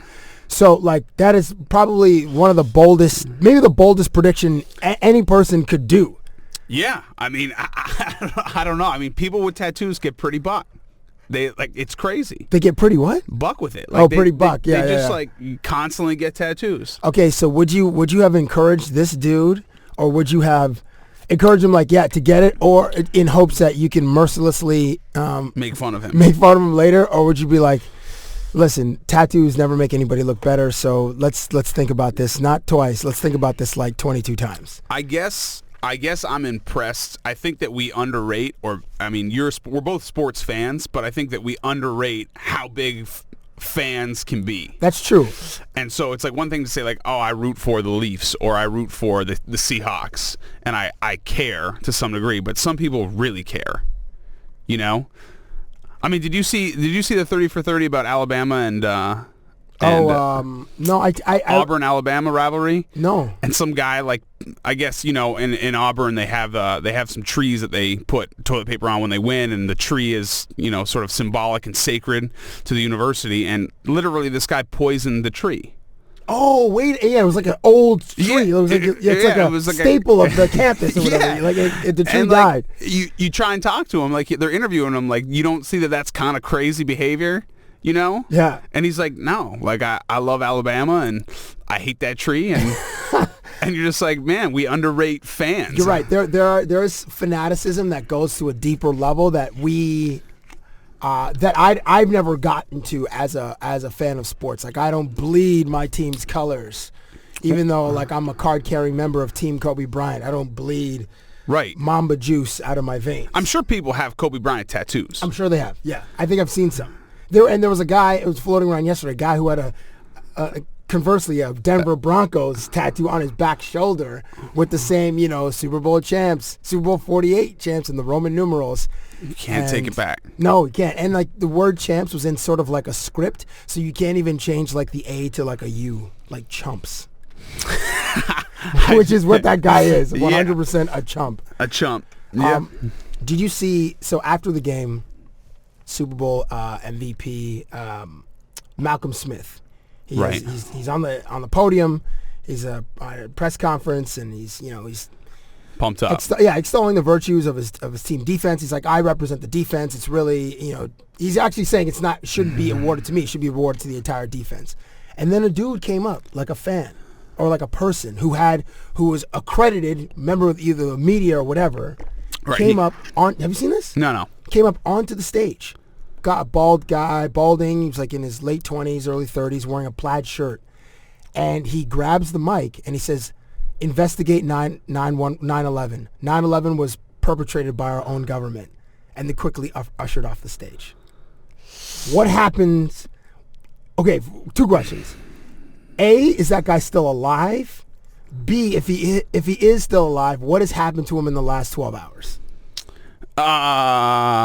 This is in New Jersey, right across the Hudson from New York City, obviously where that tragedy happened. America, you're at the biggest event in America. Right, 100 million people saw that. Yeah, and I'm sure it's on all the news cycles on ESPN and CNN and all that kind of stuff. Damn. Is that guy still alive? 1. Yes, he's still alive. B, 2, what has happened to him in the last 12 hours, in your best estimation? Well, as someone who resides in New York City. Yeah, I mean, people take that pretty seriously. He's probably in a small room. He's probably eaten and drank very little. Right. And but generally, I mean, what an idiot. Not the time or the place. Well, I mean, that's where people are going to hear your message. And if you're passionate like these guys that get tattoos on their bodies with team logos, this guy's passionate in his belief system. And yeah, I mean, I don't know. I mean, how did he get in the room? Well, I guess to be in that room, you have to be an accredited member of the media. And beyond NFL handed out like 7,000 media credentials. So people are like from all over the place. And now he could be like a blogger. Could have been a blogger. Could be whomever. Could work for Time Warner. I don't know. I don't know the identity of this dude, but what friggin' balls this guy has to... Impressive. It is impressive. And he's convicted in his beliefs. Well, I think that it's kind of it's same as the tattoo for this reason. What's the point? Like, what are they hoping to accomplish? Like, if you get a tattoo of the Seattle Seahawks, how do you feel now? Like, you're just vindicated. Like, yeah, I guess. So I guess he feels vindicated, right? He feels like he said what he needed to say. Oh, right. He put the world on alert. Like, I guess that's how he must dig think. Deeper. Yeah, I guess. It's completely insane, but I mean, it makes no sense. The tattoo makes no sense. Saying that makes no sense. Are people going to talk about it? Yes. So he has succeeded in getting people to talk about him and this thing at least for 12 hours until something else happens in the world. Like, we're talking about these people, right? You get a tattoo of a team. You care so badly. This guy, for months, planned on getting a media pass and getting on stage. Like, it's such a big care. Or maybe he just decided in the moment. Yeah, maybe he did, which would be even crazier. Yeah. It was not a well thought out plan. But people just care. I don't have a single thing that I would like. Let's put it this way. Take Yelp for example. Okay. Yelp like people literally go out and have a meal and then go home, and it could be the best meal of their life or the worst, and they write about it. I like those people, man. I like those people too. Because I read Yelp. I read that stuff. I use Yelp. I'm saying it's a beautiful system, but I would never write a review. You personally would never. I would never. Someone could literally take a on the table, and I would never go home and go, I got to put this on Yelp because that was totally... Yeah, but would you tweet about it? Probably, right? I might tweet about it. It's just you're not going to commit 12 minutes to write 500 words, but you commit, 12 seconds to write 140 characters. Sure. I guess what makes me curious and what sort of blows my mind. Take porn, okay? Okay, yes. People have I'd like to take people have insane, I guess, fetishes. Yes. Or things that you can't even dream up what gets people going. Like, I want to be in a bag, suffocating, breathing out of a straw. Wow. You know what I mean? Like, that's kind of like people's thing. Like, people have that thing. And so what I'm saying is, I'm always impressed. You're like, how did you get to that preference? You didn't wake up and want that. You went through some things to find your thing. You know what's really interesting? This month's Esquire has their cover stories about being weird. And it has profiles of a bunch of Hollywood dudes that are weird, and has this great essay about I guess redefining what is normal, or should we even use the term normal, because weirdness is cool, right? And people have varying degrees of quote unquote weirdness, which then the weirdness would then become the norm if we're all kind of weird. Yeah, it's just how do you get to that point? That's what I feel like I'm fairly simple. I'm almost embarrassingly simple. Yeah, me too. I don't have my black bag, or I don't want to get on a stage and yell about 9/11 12 years after the fact. You don't write in a journal. I don't write in a journal. Right. I should, though. That seems like it would make me a better person. We can at least document your life, because I'm sure you've forgotten more than you remembered about your life. Let me ask you this. When you write in a journal, in the back of your mind, you're hoping someone reads it and thinks it's romantic. No one's personally writing a journal. I think so. You agree with me, right? I think so. I think they want it to be discovered, and they want someone to be oh my God, amazed, yeah. and sort of have a experience whoa, this person is way deeper than I thought. Right. Yeah. The journal is such a selfish move, because you're hoping someone reads it, and you're hoping someone appreciates it, or reconsiders what they thought of you, and just whoa, this is. Yeah, you write on the front, private, do not read. If found, give it back. And then you're just hoping that someone dives into it. Conversation goes all over the place on Way My off Guy the map. Mondays. Last thing, how did you experience the Super Bowl? Not just watching it, but I suppose being a dude that is involved in social media. I was going to say immersed. I'm not sure if you're immersed in social media. That would have been but involved in social media. You're a participant. How did you experience the Super Bowl? Because by all accounts, it wasn't a great game. It was for Seattle fans, but as a game, it wasn't great. Yeah, I think that. The Super Bowl's a crazy thing. It's so hyped. There's so much involved in the people and the build up, and it's the biggest event in the world. And I live in New York, and the fact that New York City was taken over by the Super Bowl, and hundreds of millions of dollars are spent on colored candles and parties and signage, and then the game's just kind of flat. So how much time did you spend on your phone, whether it's texting or Twitter or Instagram, versus looking up at the screen and watching the game? I watched the first half pretty intensely. The second half, it was over by then, but I'm happy Seattle won. Who are you rooting for? Seattle, 100%. Were you actually? 100%. Oh, okay. I don't like Peyton Manning. I'm not. I don't ride with Peyton Manning. I would love to interview Peyton Manning and try to get him to laugh, because he's very guarded and he's amazing as a pitchman in commercials. But in interviews, he's quite boring. Except for that one that Will Ferrell did with him. Will Ferrell as Ron Burgundy was pretty good. But I'm a Tom Brady guy, and I feel like in almost every sport you have to choose your faction. You're either a Tom Brady guy or you're a Peyton Manning guy. Right. You're either a Rafa Nadal guy or a Roger Federer guy. Yep. You're either an Ovechkin guy or a Sidney Crosby guy. You're either a Kobe guy or you're a LeBron guy. Yep. I feel like that is, I don't know if it extends to soccer, whether you have to be a Messi guy or a Ronaldo guy. I don't know if that exists, but certainly in football, I think you're you ride with one of those two. Well, let me ask you this: you're a sports guy. You think about sports all the time. You're around it all day. How did Denver lose so badly? How does that happen? Defense wins championships, man. But this is like statistically, Seattle has like one of the top 10 defenses ever. And I know Denver had like the #1 offense ever, but just that, man, they threw so many, they had so much intense pressure on Peyton Manning. The pocket was collapsing all the time, and it was amazing. It was like the Denver Broncos were shook. It's like they weren't ready for the moment. Of course, they were emotionally and mentally and physically prepared for the moment, but it just seemed like they weren't because Seattle was so overwhelming. So overwhelming. Just a swarm of activity. Every time Manning would complete one of his little dump-off passes to Welker or Thomas, Julius Thomas or Demaryius Thomas, they'd get hit by 2 or 3 guys. Like, boom, immediately. There weren't a lot of long plays for the Denver offense. 0 long plays, I think. There were a couple, but it was marginal. It didn't have an effect. But, I mean, who beat Seattle this year? People beat Seattle. San Francisco beat Seattle. I know the Patriots lost by 1 in Seattle. I think Arizona beat Seattle. That's right, in Seattle, too. Yeah. Low-scoring game. Not very many teams beat Seattle.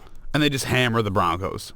Murdered them. Like, it was a murder-death kill. Like, you at some point, did you feel like, this can't be Peyton Manning? Like, who's under that helmet? Is this actually happening? I'm just saying, how do you lose that battle? You have 2 weeks to think about this, and you just get shellacked. Oh, and those dudes would be thinking about this for an eternity. Forever. Like, forever. Like, Manning, well, like, he will probably not sleep a comfortable night for the rest of his life because he'll always be reminded that he lost badly, in I love Super Bowl. I love that. Did you see anything great on Twitter? Because usually during big events, Twitter is more entertaining than the event itself. Who's your top 3 follows on Twitter?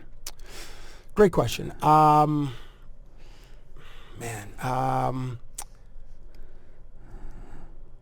is a great question. I would say Bruce Arthur because he finds such a wide variety of material. Okay. I don't know how he mines all that data and information out there, but he's great. Like, one of every 8 tweets from Bruce Arthur would be awesome. There's a kid named Darren Messam who I just started following the last 4 months. This dude lives on Twitter. Like, he probably has, I don't know what his tweet count is at, but it's got to be over 100,000. And again, he's a dude that has a diverse range of topics, and you'll find cool things.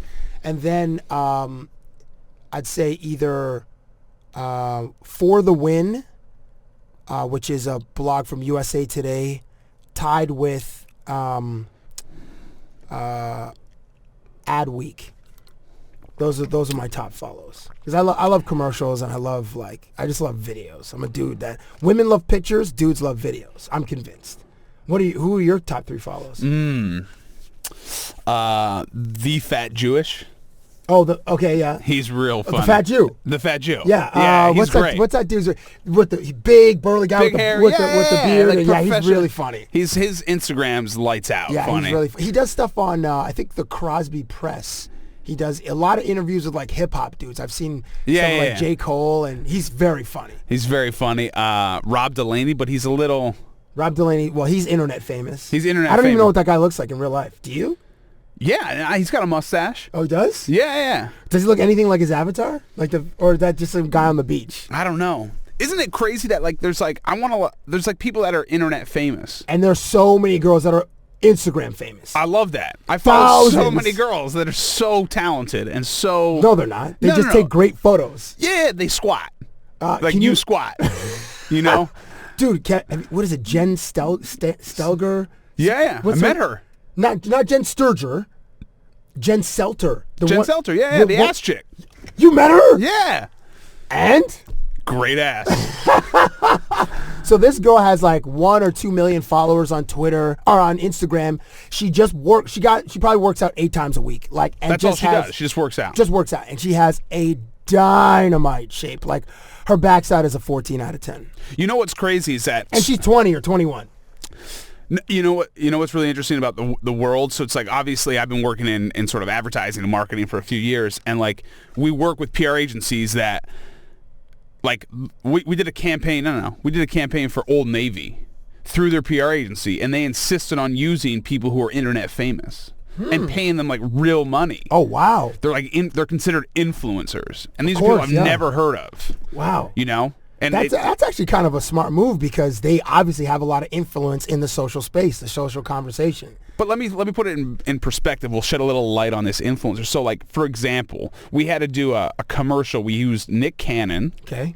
And what was this guy's name? He's like a blogger. He's internet famous. Oh, what the hell's his name? Whatever. He's just a blogger. Okay. So we had to build out the whole campaign, but we tracked the data. So Nick Cannon, they paid him $85,000 to be in this viral video. Okay, that's just on YouTube or on their web. Are you talking about Old Navy? Yeah. Okay. Just on YouTube. Okay, just on YouTube. Just on YouTube. They gave him $85,000 to go just do a workout class wearing Old Navy gear, basically. Okay. Now he's got 4.4 million followers on Twitter. So he says. Or Instagram. So, and this is part of his sales page. I got 4.4 million followers. Blah blah. Now we built out the back end of this campaign. So, in reality, this is real talk. Nick Cannon only has only 30% of those people are real. The rest is a bot. You think so? 100%. When we had to build in the back end of his data, so we understood Nick Cannon's following. So at 4.4 million followers, only 30% are real. The rest is just a bot. So then it's like 1.5 million followers. That's crazy, right? That is crazy. Very Another cool Nick Cannon story, though. So we shot this video with him, and the blogger that he was in the video with ended up dying 2 days later. What? Yeah. So we had to redo the video. And so in the course of like a few weeks, I spent significant time with Nick Cannon. And he's a pretty cool guy, I got to be honest. Like, he's pretty, like, chill and, like, up for whatever. But I asked him, I go, you're married to Mariah Carey.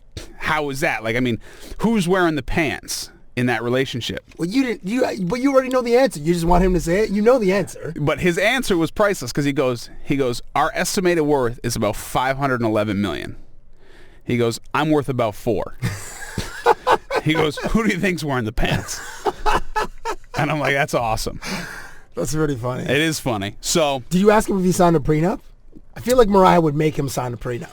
If that's your wealth, that's wealth.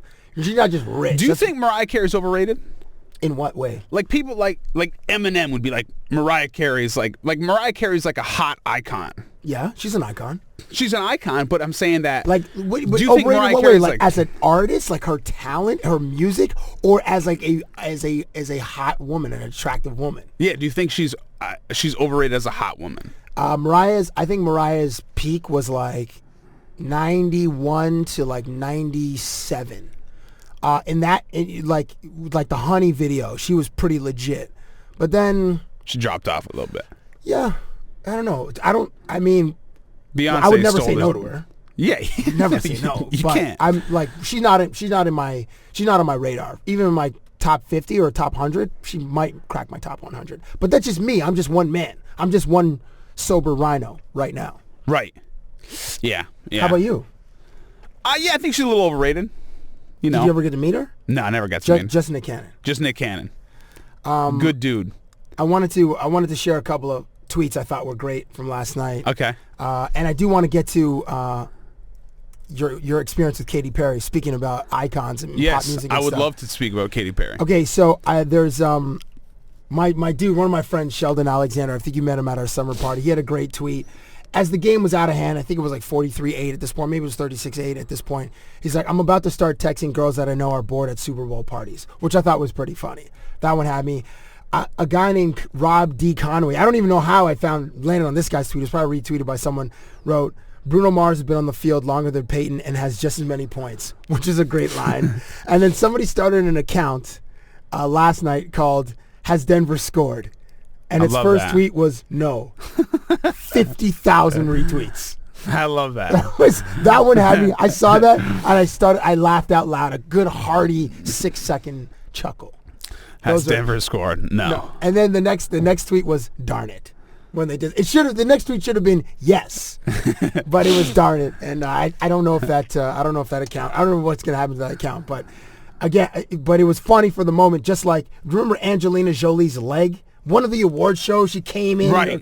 It was like the slit was like up to her waist, and it had several tens of thousands of followers. More recently, Pharrell at the Grammys. Pharrell's hat had his own account, right? Yeah, had his own Twitter account, and that was pretty funny. So the Grammys. Where did you watch the Grammys, and how did you experience the Grammys? And this is leading to your experience with Katy Perry. I watched the Grammys. I think I watched the Grammys at home. Or 2 Sundays ago. Yeah, 2 Sundays ago. I think I was just at home. I was like clicking back and forth between something. Really? I don't know what though. There was something on that I cared about. Also, maybe throwing down a little Juan Pablo on The Bachelor or something. I was getting involved over there.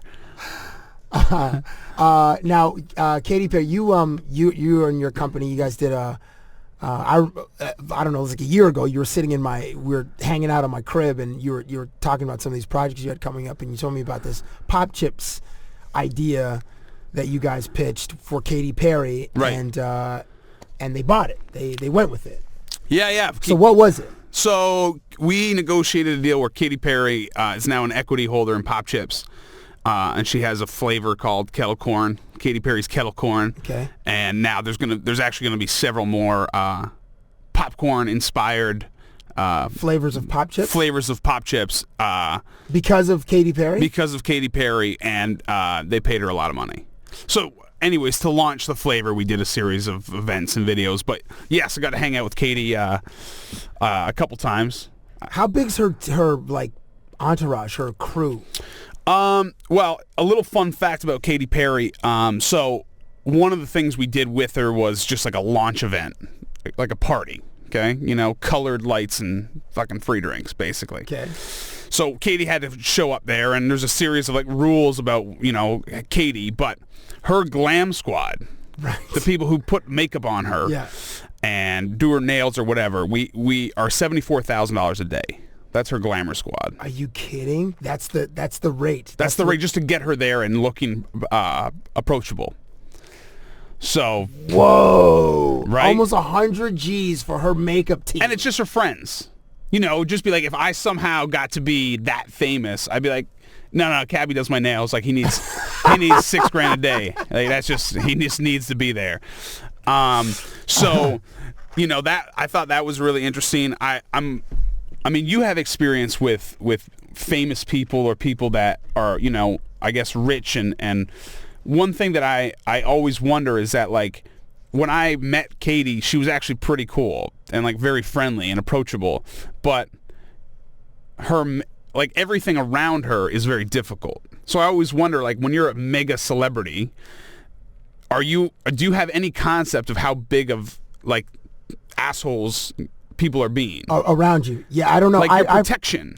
I've heard the bigger the star, the nastier their reps are, or the nastier their PR. That's my experience. But I wonder if she knows that. Like, probably not. She's probably so insulated. You can't have any form of reality. Justin Bieber has no sense of the reality. He lives in a bubble. These stars live in bubbles. Yeah. You think Lady Gaga has any concept of like what's real? No, that's what I'm saying. It's crazy. Like they're probably just sitting at home and like they think that everything's like cool, and then someone just calls them and is like, "Hey, popchips is giving you $3 million. You just have to come to this party real quick. We set it all up." Yeah, and she's just like, "Cool, okay. all right. I mean, pick me up, and we'll go." You know what I mean? Yeah. So this girl that I know in Toronto, Ellie Christina, you can follow her or whatever. She told me she this is her story, and this is how girls tell a story. She said she was at Music a couple weeks ago. Music is a nightclub here in Toronto. A nightclub, and a couple people approached her and said, "Hey, Justin Bieber's having an after party, and he'd like you to come." Okay, to her and her friend. So they went. Now whatever. However that happens, that's a whole other thing. Okay. And I'm always like, if you had to pick your crew, like say you were super famous, would you use your boys to go, like, how would you pick the guys that go wrangle talent? Oh, right. Well, you have to have some wolves on your team. Right. Anyway, so this is her story. He had rented a whole floor of what's that really? The Royal York. Okay, just I guess so no one bugs him. Apparently, this is just as Justin Bieber's swagger. They're all in a room. She was sitting at a table. This is again her story. He came up to her and said, "Hey, can you stand up for a second?" Sat in her seat and then goes, "Okay, now you can sit back down." Oh, so she sat in his lap. Sat in his lap. Okay. Then, this is again her story. Okay. He said, "Come to another room. I want to play you a track that an unreleased track," which is a little. I don't know how I feel about that movie. But okay. I'm intrigued. Yeah. Okay. Okay. And then she said they made out, and then she didn't feel comfortable, so she left. Which is obviously a lie. That 100% is a lie. You've already committed in your mind, like, I hope I get to sleep with Justin Bieber. Right. That's why I'm going to this after party.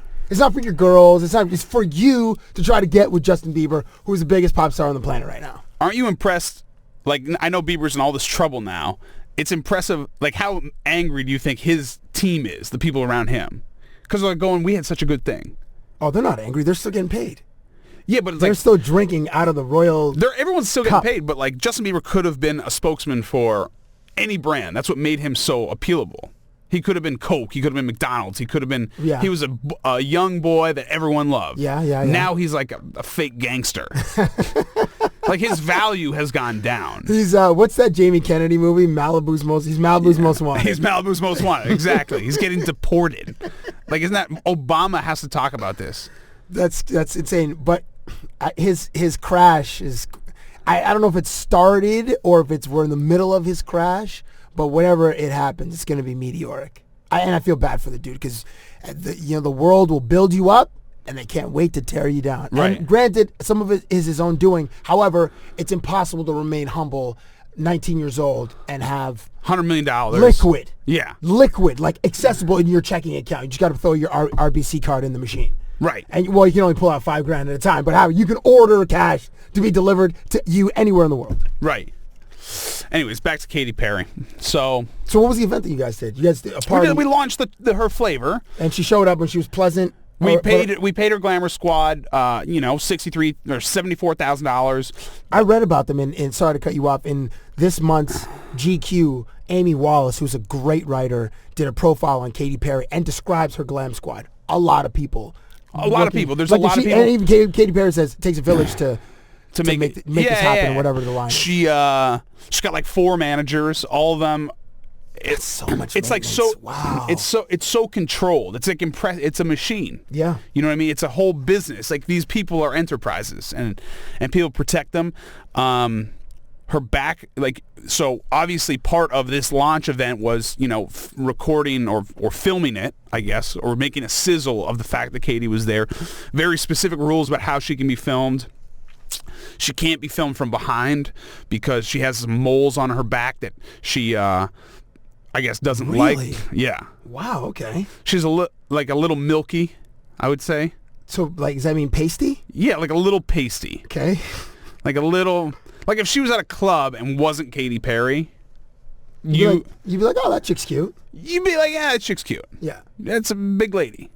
Big. Not a big lady, but like she has some curves. Yeah, she's curvy. I'm all about that. And that was it. I mean, other than that, it went pretty well. I think that the chips doing fairly well. I mean, not much else to say. She, just super controlled. 60 minutes, they control the minutes and how, and she's the clock starts as soon as her foot hits the concrete out of the car. Yes, 100% that's true. And she makes a lot of money from popchips, and I encourage everyone to buy kettle corn. And I encourage everyone to follow Evan Starkman on Twitter. That's the Evan Starkman. And on Instagram, he's got a bunch of... Do you still have the pictures of your dog on there? Your dog is a lot of dog... let me ask you this, because we're talking about social media all day, and it's like, I'm bad at it. I feel a tremendous amount of pressure and guilt about social media. Why? What do you mean guilt? Because, I know how to be good at social media. Yeah. So just tweet a lot and retweet a lot. Because it's like, this is how I feel. I don't want, because I have followers, but I don't know any of them. Yeah. It's not like my friends. So I'm not interacting with real people. I'm interacting with strangers. So that's how I'm prefacing how I look at my Instagram and my Twitter. I don't want to put up pictures of my food or the fact that I'm at the gym, because then you're just like, who cares that I'm eating a meal? No one should care about that. And then I'm like, well, then I will try and be funny, but it's a lot of pressure to be funny. It is. You're right. So it's really tough. And then I'm just I'm not going to live tweet my day. Okay, that's fine, yeah. And so I just end up doing nothing for weeks on end because I get totally bogged down by the, But then you don't have to, take some of the pressure off of you for trying to be funny and just, I don't know, just be, I don't want to say the cliche be yourself, but you're a funny guy naturally and you have a great charisma, but then just give people what you think they want from you. Yeah, that's totally weird. You don't think that's weird? No, because I work in sports, so I tweet out like sports stuff, like commercials with athletes or one or two commentary about a game or give somebody props for a great performance, and then just have like weird stuff. Like I'm that guy who Instagrams food pics, like because fat guys love food, so I love to show food because food is delicious. Yeah, but you eat well. Your food pics are always good. Well, thank you. I try. It's all about the low angles and getting it close to the food. Yeah. But so I think that's what the audience wants from me. I think. And then there are times I try to be funny, it doesn't work, and then I tweet out like my segments and stuff, and some people respond to it. Some people are like, "Oh, this sucks." That happens. Yeah, Twitter's a weird place, man. It is. It's just people are just mean all the time. It's the meanest place in the world, and it's not a real place. Right. It's not actually real. It's just a place where people exchange. Are mean to each other. Yeah, they are. Just yell at people. Can you remember life without social media? No. Neither can I. Isn't that weird? Kind of. Well, then I take it back to like 98, where I would go to HMV and buy CDs. And I would send emails from my university account, c3richr@ryerson.ca. Sick. Yeah. And that CD club, what was that CD club that like still bills me? Oh, like Columbia House? Yeah. Columbia House can still be still around. No. They're still billing me. I still get like weird mail about it. No like way. Card declined. I just remember I was big on handwriting letters. Nice. Handwritten letter, that's a lost art. I encourage everyone listening to this today to write somebody a handwritten letter and mail it to them. It'll be unexpected, but it will 1,000,000% make their day. And Evan Starkman, expect one from me or Justin Mulligan. Oh. Love Mully. Thanks so much for coming in, man. I appreciate it. Thank you, brother. Always a pleasure. Thank you for listening to Cabbie Presents, the podcast.